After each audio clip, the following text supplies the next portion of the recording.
Did Toothless secretly doom his entire species? Why did the Light Fury really attack Hiccup? And what hidden detail connects Hiccup to dragons 1,300 years in the future? Most fans watch these movies dozens of times and still missed them. Today, we're uncovering 10 hidden How to Train Your Dragon facts that might completely rewrite the story. Before we start, comment your favorite dragon and make sure you're subscribed. Number 1. Did Toothless actually cause dragon extinction? Everyone thinks Toothless is a hero, but what if he's the reason dragons are gone forever? At the end of Hidden World, Toothless becomes alpha and leads every dragon into the hidden world. No war, no warning, just silence. And here's what nobody asks. Why? Dragons were finally safe. Humans had stopped hunting them. There was no reason to leave, unless Toothless knew something they didn't. The hidden world isn't just a pretty cave, it's a realm of raw energy, powerful enough to reshape the world, and the alpha controls it. Every dragon answers to him, which means when Toothless left, they didn't choose to follow. They had no choice. There's even a deleted scene where Hiccup wonders if dragons will ever come back. The answer is silence, because Toothless may have sealed them inside, not to protect them from humans, but to stop a prophecy. One dragon with power over nature, fire, and death. When the alpha dies, the dragons vanish too. Toothless didn't abandon humanity. He may have sacrificed every dragon,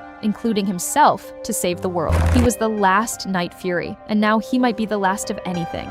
Number 2, the real reason Light Fury attacked Hiccup.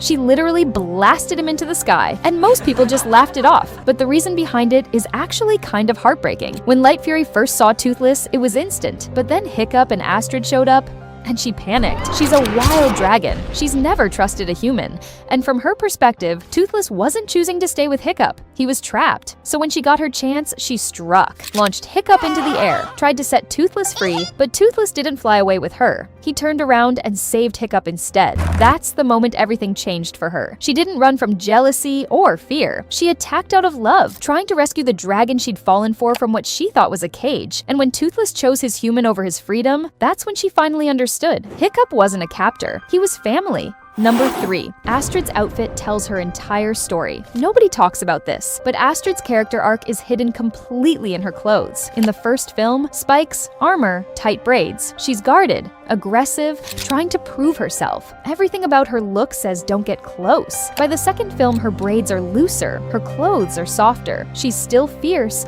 but Hiccup's warmth has quietly started changing her. She's letting people in. By the third film, half braid, more elegant. The armor is almost gone, and then at the wedding, no braids at all. For the first time, she's completely open, completely herself. The animators coded her entire emotional journey into her appearance across 3 movies, and most people watched all of it without ever noticing. Number 4, the 5 fastest dragons. Number 5, the deadly natter, Stormfly's species, clocking in at 60 miles per hour. Agile, sharp, incredible mid-air turns, but nowhere near the top. Number 4, the Skrill, electric-powered 80 miles per hour. Its lightning-charged wings let it outpace almost anything in the sky. Number 3, the Razor Whip, sleek, dangerous 90 miles per hour. It doesn't just fly fast, it cuts through the air like a blade. Number 2, the Light Fury, speed unknown, but she can literally vanish while moving. No radar can track what it can't see. Number 1, and this shouldn't surprise you, Toothless. Over 100 miles per hour, plasma blasts, and a rider who figured out how to unlock his full potential. No dragon in the franchise has ever come close. The Night Fury isn't just fast, he was built to be unbeatable, and the franchise never really explained why.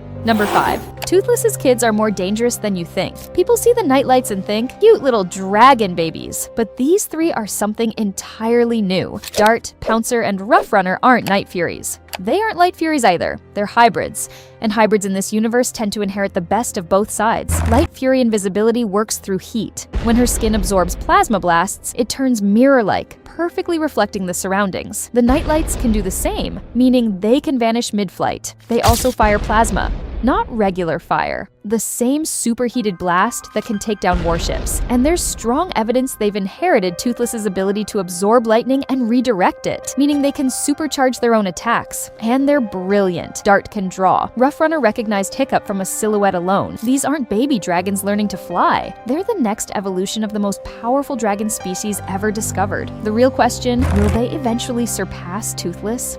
Number 6. What happened 1,300 years after How to Train Your Dragon 3? The Hidden World ending felt final, but the story didn't stop there. After the farewell, Hiccup became chief of Berk, married Astrid, and raised 2 kids. Toothless became king of dragons and started a family of his own. 2 worlds, separated, but not forever. 1,300 years later, The Nine Realms picks up the story. A new main character discovers a hidden world and rides Thunder, who is Toothless's grandson. But here's what hits hardest. He also finds carvings and tools left behind by Hiccup, proof that Hiccup secretly kept visiting Toothless after the goodbye. They said farewell in front of everyone, and then kept finding each other in secret. And the new rider? He eventually discovers he's a direct descendant of Hiccup's bloodline. His family still carries a Viking helmet marked with the same symbol from the original books. The bond between that family and those dragons didn't end at the shore. It just went underground for 13 centuries. Number 7. The animation mistake that made the movie better. The filmmakers almost cut it. Now it's one of the most emotional moments in the film. In the first movie, there's a scene where Toothless just pauses. Mid-motion, he freezes for a beat before continuing. It wasn't scripted. It was an animation error. But when the team watched it back, they realized it accidentally made Toothless look like he was thinking, processing, feeling something. They kept it. And in How to Train Your Dragon 2, the animators hid something else entirely. Both Hiccup and Drago use the exact same hand gesture to calm dragons. Same move. Completely different energy. Hiccup's is open, slow, inviting trust. Drago's is sharp and commanding, forcing submission, not earning it. One gesture, two philosophies, and most people watched both scenes without ever connecting them. Number 8. Eret's scar explains everything. Most people see Eret as just a side character, a dragon trapper who switches sides, but there's a detail hidden in his body language that reframes every scene he's in. Early in How to Train Your Dragon 2, when a dragon breathes fire near him, Eret instinctively puts his hand on his chest. It's quick, easy to miss, but it's not a reflex, it's a memory. Years ago, Drago punished him for failing to capture enough dragons by burning a mark directly into his chest. That scar never left,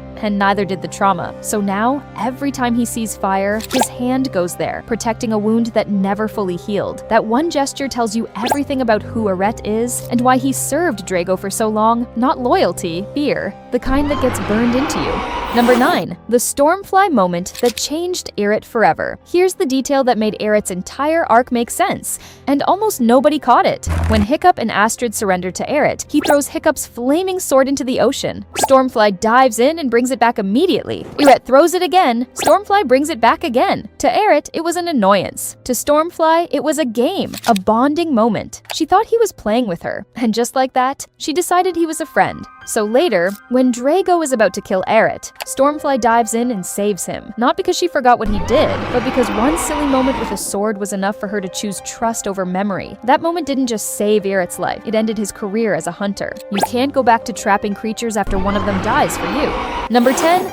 The hidden detail in the live-action movie nobody's talking about. The live-action How to Train Your Dragon just dropped, and buried inside it is something that only fans of the original will catch. The story follows the same beats, but the changes they made weren't random. Every deviation from the animated version was deliberate, designed to make the emotional moments land harder for an older audience who grew up with the original. The acting plays completely natural. There are scenes that don't even feel like a movie. They feel like watching real people figure out how to stop a war using a dragon and a homemade prosthetic tail fin. The one thing that genuinely doesn't translate? CGI Toothless. Animated Toothless had this softness. Wide eyes, expressive ears, cat-like curiosity. The live-action version is more realistic, more creature, less him. But here's the hidden detail, and this one's in the ending. The final shot of the live-action film mirrors the animated original almost frame for frame. And that's it! Which one actually broke your brain? A hidden detail or a dark theory? Drop it in the comments below. If you want part 2, smash that like button and subscribe, because we're going even deeper into the HTTYD universe next time.